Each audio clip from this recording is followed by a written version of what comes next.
रेशमा को बचाने के बाद रीता और रेशमा की जिंदगी वापस से आम लोगों की तरह हो चुकी थी। सब कुछ अच्छे से चलने लगा था। देखते ही देखते 5 साल बीत चुके थे। रीता अब बड़ी हो चुकी थी। उसकी उम्र शादी की हो चुकी थी।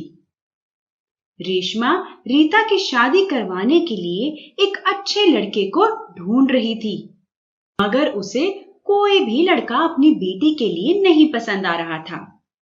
अब रेशमा को काफी चिंता होने लगी थी। ओहो, रीता के लायक कोई लड़के ही नहीं मिल रहे हैं, और जो मिल रहे हैं वो रीता के कंकाल बनने की बात को जानने के बाद शादी के लिए मानते ही नहीं। आखिर अब रीता की शादी कैसे होगी? माँ, आप परेशान क्यों हो रही? मेरी शादी हो जाएगी। कोई ना कोई जरूर मुझसे शादी कर ही लेगा। इतना कहकर रीता बहुत दुखी हो गई। तब से रेशमा ने सोच लिया कि अब वो कभी भी रीता के सामने ये बात नहीं करेगी। अब रेशमा खुद ही चुपचाप रीता के लिए रिश्ते ढूंढती थी। अचानक एक दिन रीता आई और रेशमा से बोली, माँ, देखना कुछ ही दिनों में मेरे लिए रिश्ता आएगा। रेशमा बहुत हैरान रह गई रीता की बात सुनकर। उसे लगा कि रीता उससे मजाक कर रही। ऐसे ही कुछ दिन बीत जाते हैं और फिर जब रेशमा बाजार गई तब ही उसे एक आदमी मिला जो इस गांव में नया आया था। वो मुखिया जी का रिश्तेदार था।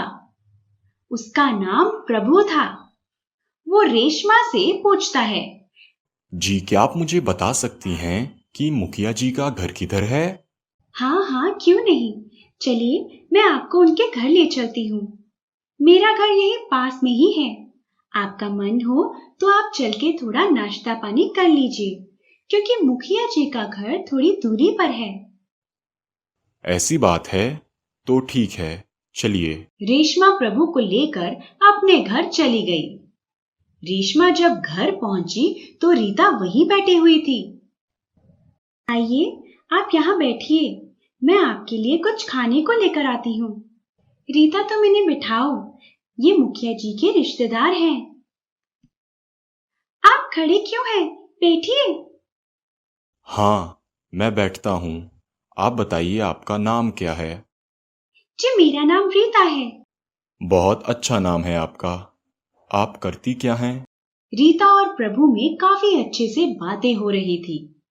रेशमा अंदर से ये देख रही थी। रेशमा को प्रभु एक अच्छा आदमी लगने लगा था।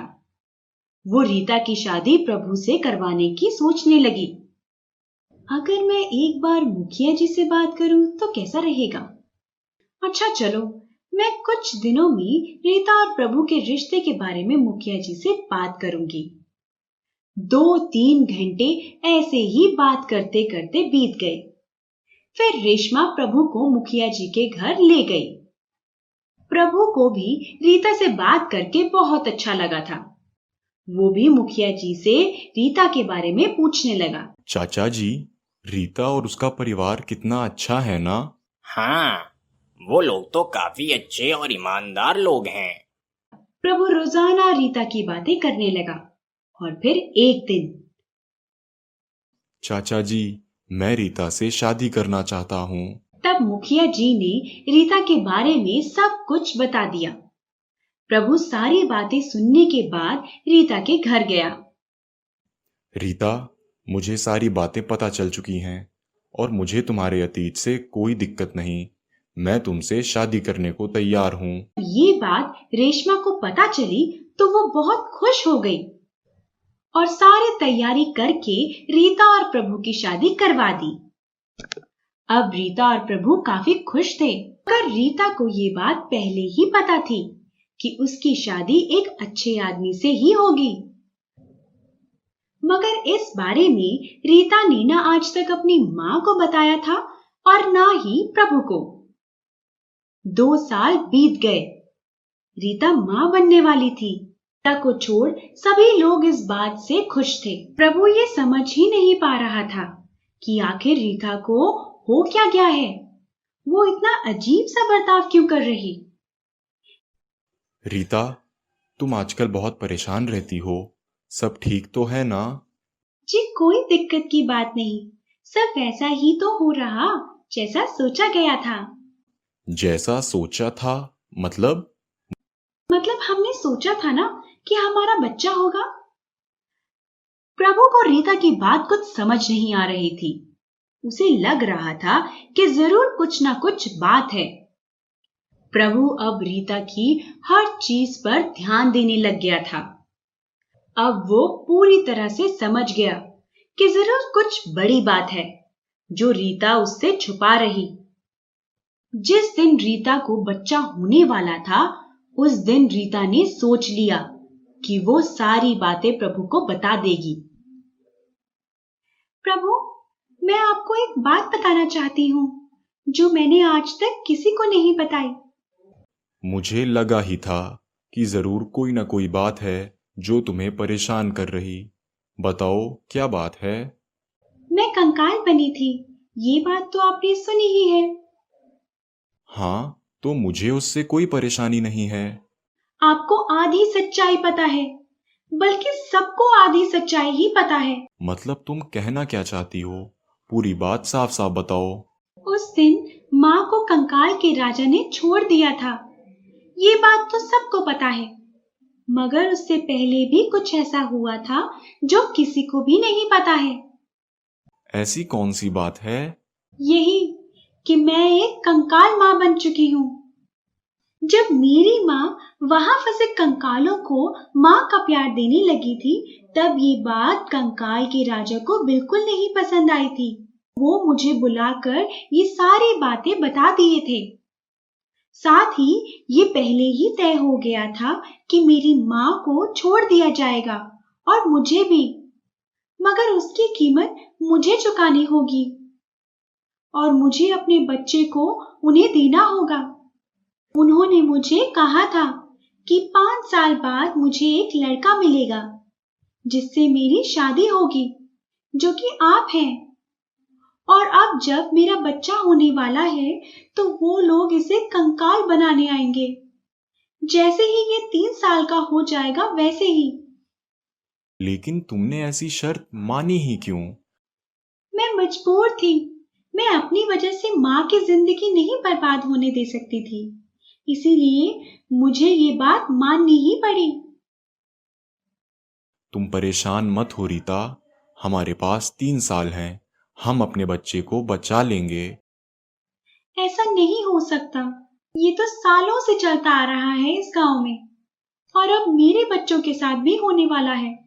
ऐसा कुछ भी नहीं होगा हमारे बच्चों के साथ। प्रभु ने सारी बातें जानी कंकालों के बारे में कि वो ऐसा कैसे करते हैं। इसके बाद वो रेशमा के पास आया। माँ, मैं आपको कुछ बताना चाहता हूँ जो कि रीता ने आपसे आज तक छुपाया है। ऐसी कौन सी बात है जो रीता ने मुझे नहीं बताई? प्रभु ने रेशमा को सारी बातें बता दी। माँ, अब हमारे बेटे पर खतरा है। उसके 3 साल के होने से पहले ही हमें कुछ न कुछ उपाय निकालना ही होगा। रेशमा भी प्रभु के साथ मिलकर इस समस्या का समाधान ढूंढने में लग गई।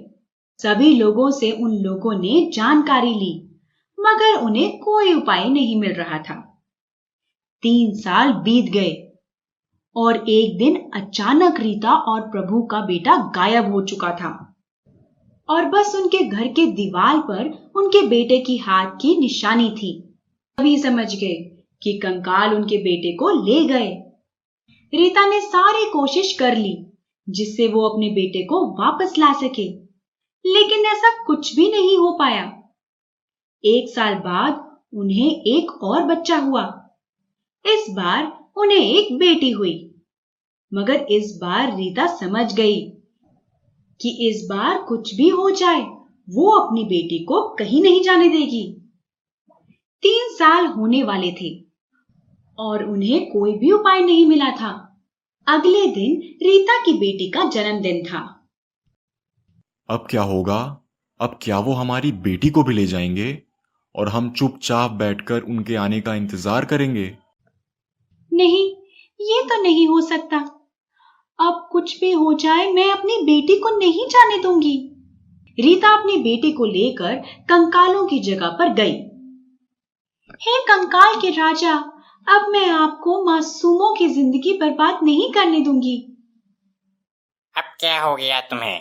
तुमने ही तो हमारी शर्त मानी थी। मैं आपको ऐसा नहीं करने दूंगी। उस वक्त आपने मेरी माँ की वजह से मेरे सामने ऐसी शर्त रखी और मुझे मानना पड़ा, मगर आप नहीं। आपको क्या लगता आप जो चाहे हर वक्त वही होगा? नहीं, आप भूल रहे हैं कि मैं यहाँ काफी दिन रही हूँ। यहाँ मुझे आपकी कमजोरी और ताकत सभी के बारे में पता है। मैं चुप थी क्योंकि मुझे लगा कि मैंने आपको वचन दिया था कि मैं अपने बच्चे को आपको दूंगी और पूरी जिंदगी एक कंकाल माँ बनकर रहूंगी। मगर आप नहीं। अब मैं समझ गई हूँ, आप हम जैसों का फायदा उठाते हैं। तुम कर ही क्या सकती? रीता तभी एक हथौड़े से कंकाल के राजा का हाथ तोड़ दी और उसे जला दी। ये देख जैसे ही कंकाल का राजा अपना हाथ बचाने गया, रीता ने जल्दी से कंकाल के राजा के मुकुट में जो मोती लगी हुई थी, जिससे वो अमर बन चुका था, उसे भी जला दी। जैसे ही मोती जली, सारे कंकाल खत्म हो गए और जो भी इंसान कंकाल बने थे वो वापस से इंसान बन गए। रीता का बेटा भी उसे वापस मिल गया और अब पूरा गांव इस समस्या से मुक्त हो गया।